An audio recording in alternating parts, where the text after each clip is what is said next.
Guess what? This just happened. This is breaking news. The exchange office behind me does not have a license to change money because it was just taken away by the Czech National Bank, the license. So as of right now, they're pretty much the same thing as the money scam changers on the street. That's exactly what they're doing right now. If the guy's gonna change money, it's not only gonna be a problem for him, but I bet for the people who run this place as well. Because if your license is taken away, you do not want to violate it. Also, not only the license was taken away, but they were fined 1.5 million crowns. If you follow the story, you already know it.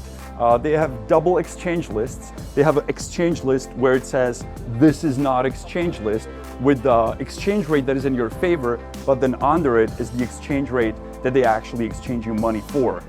The place is owned by a fiction person that does exist, but does not actually own this place. We called the cops to see what will happen, and we're gonna stick around to see what they will have to say. But at this point, I don't think the Czech National Bank has to deal with it because it's not an exchange office. It's just an illegal money changer.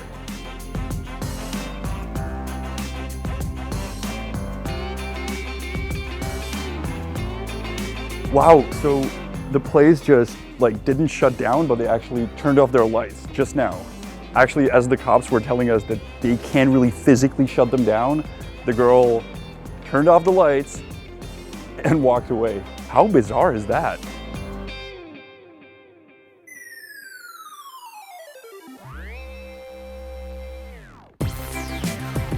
It's closed, they shut down.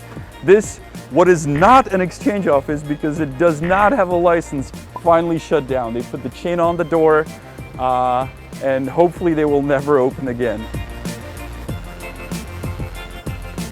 Why are we so happy about the fact that this place just shut down after years?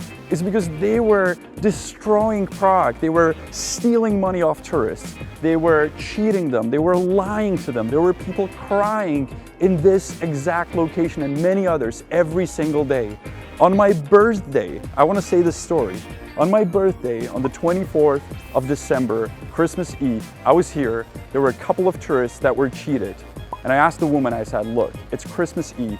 Can you just give the money back? And she looked at me, she said, give it to them yourself. Which I eventually did, which was a bad idea. But anyhow, after years, the Czech National Bank took away the license from this place, so it would be illegal for them to reopen, which I hope they will not do.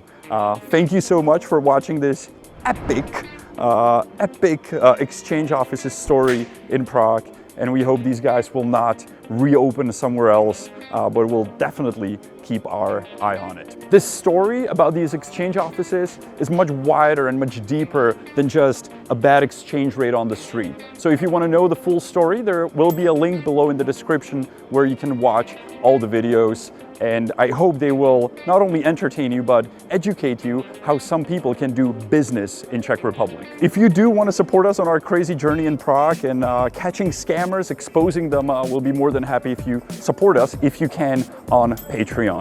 That's it from Prague, from The Honest Guides. My name is Janek, that's Honza behind the camera. I'm honestly super happy today, man. Thank you so much. Let me just stand by it for a minute. Excuse me, can I change my money? Oh, I can't because you're closed. Bummer. Oh, but there's a good place right there and there's a good place right there.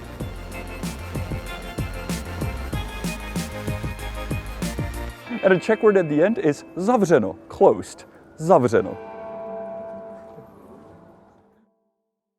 Well, I guess the story continues because this exchange office does not only have one place where they operate, it's a whole chain. So here's another one right behind me that is also lost its license today. So we're gonna try calling the cops because we actually just exchanged money there, which seriously violates the law. You can't just change money without a license. Vy jste vyměnila někomu peníze, aniž byste měli licenci na směnárenskou činnost. Paní jako černý směnárník. The girl that was inside eventually shut the place down just as the cops arrived. She was facing their questions, but I think that's very unfair from the actual owners of this place, who are such cowards that they would rather hide behind this girl, which I do not think is fair. they should be the ones who should face the cops and face the consequences of what they're actually doing. I'm not saying she's an angel, but you know,